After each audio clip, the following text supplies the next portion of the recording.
Sinister Stories. The night settled over the deserted streets, weighing on the city in a muffling silence. Gerald shifted in his seat, the worn fabric squeaking beneath him as he tightened his grip on the steering wheel.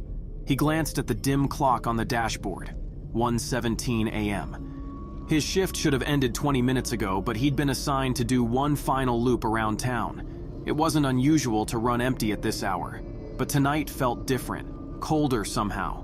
Gerald couldn't shake the feeling that something was off, an unease that prickled at the edges of his tired mind.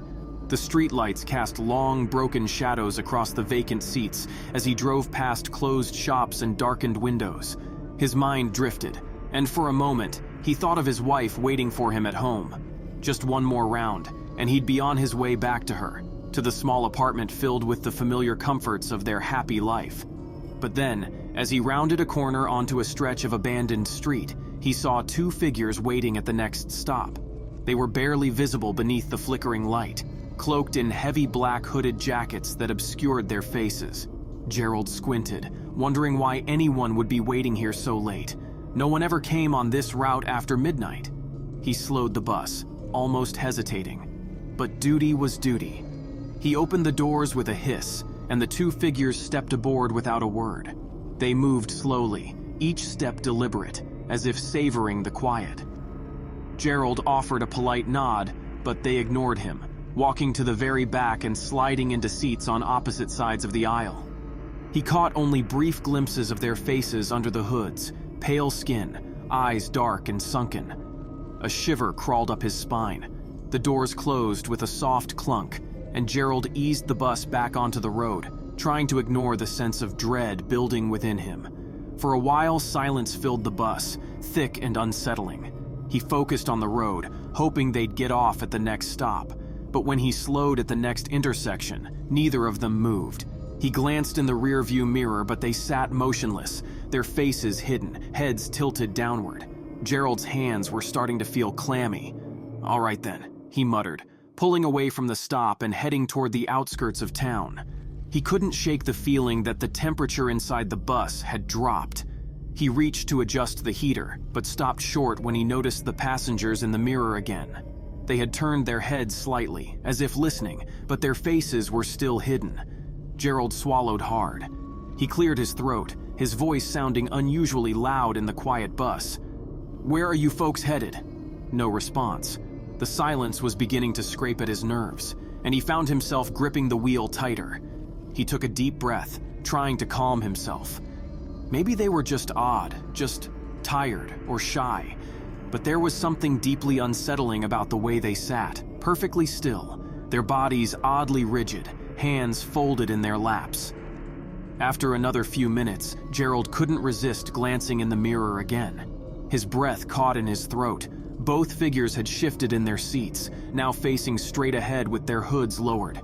He couldn't make out their faces entirely, but their expressions, or what little he could see of them, seemed almost mocking, twisted in faint, unsettling smiles. He quickly looked back at the road, feeling his pulse quicken. The bus felt colder now, and he could see his breath fogging in the air. Ahead, he saw another bus stop. Maybe if he opened the doors, they'd get the hint. He pulled over, stopped, and opened the doors with a hiss. But they didn't move. They remained perfectly still, staring ahead. A loud thud suddenly echoed from the back, making him jump. He whipped his head around, heart hammering in his chest. One of the figures had shifted closer, their face hidden again by their hood. The other had turned fully, their gaze fixed on him. "All right, that's enough," Gerald said, trying to sound firm though his voice quivered. "If you're not getting off, you'll need to behave. This isn't a game." Still, there was no response. But the silence felt more oppressive, and Gerald was certain he could hear the faint sound of breathing, slow and steady, coming from the back. With a sharp inhale, he forced himself to focus on the road, pulling the bus away from the stop. He told himself it was just a prank, a couple of kids messing with him. Just a little longer, and he'd be done. He could file a report in the morning, forget all about it. But then, just as he was starting to settle back into the drive, a whisper brushed his ear. "Gerald." The voice was soft, almost gentle, like a lover's murmur, but it sent ice shooting down his spine. He snapped his head around, expecting to see one of them standing behind him, but the aisle was empty. He whipped back around, his heart racing. How did they know his name? He gripped the wheel so tightly his knuckles went white, his gaze fixed on the road, refusing to look in the mirror. But he couldn't ignore the sensation of being watched, the feeling of eyes boring into his back. Then the whisper came again, closer this time, his name drawn out like a slow exhale. "Gerald," he gasped, jerking the wheel slightly. The bus veered and he had to steady himself. He was breathing hard now, sweat beading on his forehead despite the cold. He reached up, pressing a button on the radio, but the line crackled with static, and no one answered. "Please," he whispered, more to himself than to anyone else, "just let this end." A soft, mocking laugh echoed through the bus, and he felt his stomach twist.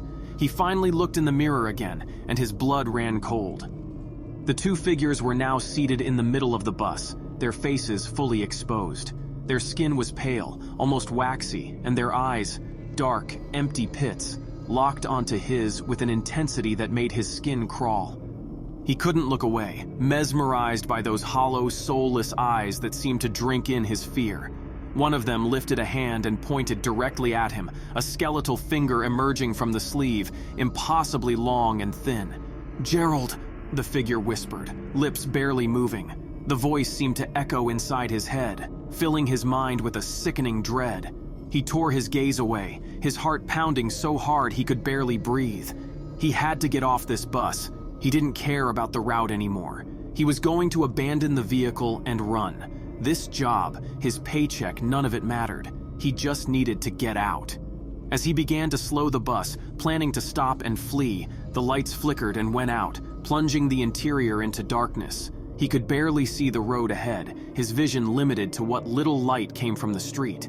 In the silence, he could hear footsteps, slow and heavy, echoing down the aisle toward him. He reached out, feeling for the door controls, but his fingers fumbled in the dark. The footsteps grew closer, deliberate and unhurried. He could feel his heart in his throat, panic clawing at his mind. And then, just as his fingers found the button, a cold hand clamped down on his shoulder. He froze, unable to move, every nerve in his body on fire with terror. He felt hot breath on his neck, smelled something foul, like rot and decay.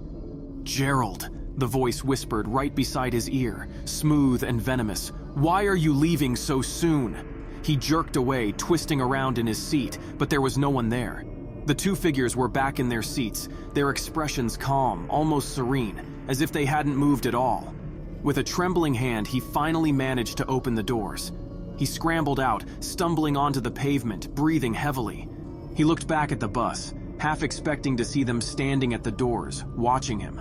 But the bus was empty, the seats bare. For a moment, he considered running, leaving the bus idling on the curb. But he knew he couldn't just abandon it. He needed to lock it up, secure it, if only to make sure he never had to set foot inside it again. He took a tentative step forward, peering inside.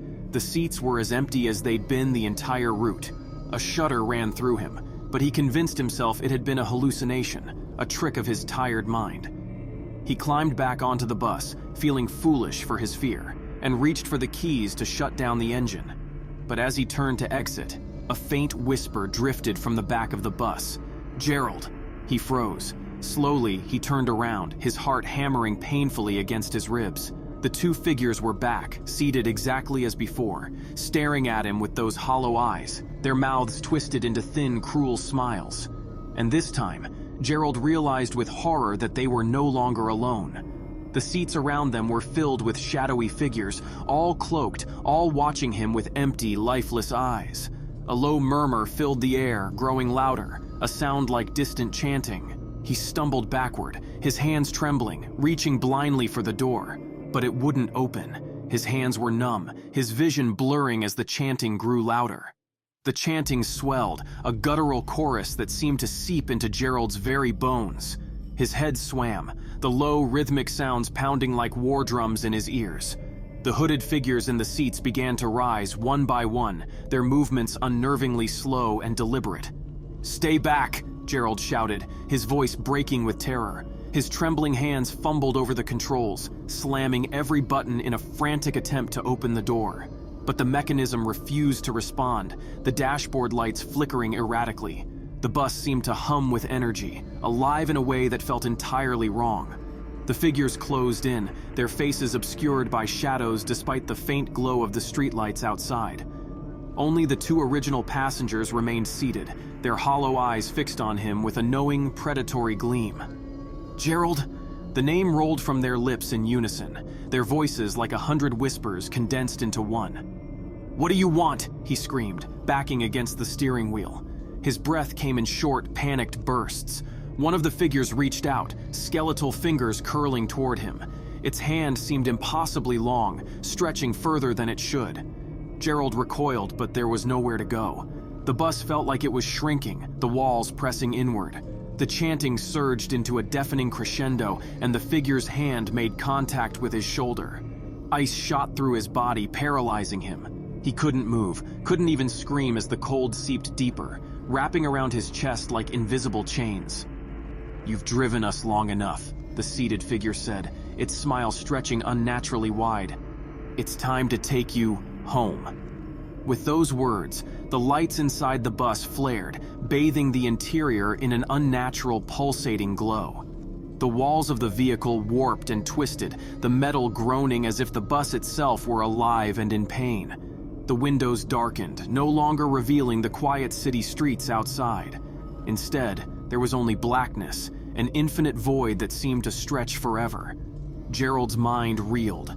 He tried to scream, to fight, but his body refused to obey. The hooded figures surrounded him, their faces now grotesque masks of shadow and bone, their eyes glowing faintly like embers. The original two stood now, stepping closer, their smiles impossibly wide. "You took the job," one whispered. "And now the job takes you," the other finished. The world lurched violently, and Gerald felt himself falling, not down but inward, as if the very fabric of the bus had swallowed him whole. The last thing he saw before the darkness consumed him completely was the empty driver's seat, its worn fabric stained with sweat and fear. The bus rolled to a quiet stop at the depot an hour later, its engine idling softly. The dispatcher frowned as he glanced at his watch, annoyed at the delay. He walked out to greet Gerald, ready to lecture him about punctuality.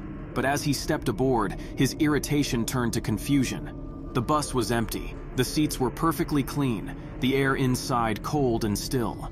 Gerald's bag was tucked neatly under the driver's seat, his jacket slung over the backrest as if he'd stepped out for a moment, but there was no sign of him. The dispatcher sighed, muttering under his breath about unreliable workers. He turned to leave but stopped short, his gaze catching on something faintly visible in the rearview mirror. A figure sat at the back of the bus, its hood pulled low, its face hidden in shadow. For a moment, the dispatcher thought he saw others behind it, dozens of hooded shapes staring back at him with lifeless eyes. He blinked, and they were gone. The bus hummed softly, its engine purring as if waiting. The dispatcher shook his head and stepped off, telling himself it was just his imagination. But as he locked the doors and walked away, the faint sound of chanting echoed through the empty depot. The bus's headlights flickered once, twice, and then went dark. And somewhere in a place far beyond the world Gerald knew, the driver's seat awaited its next occupant.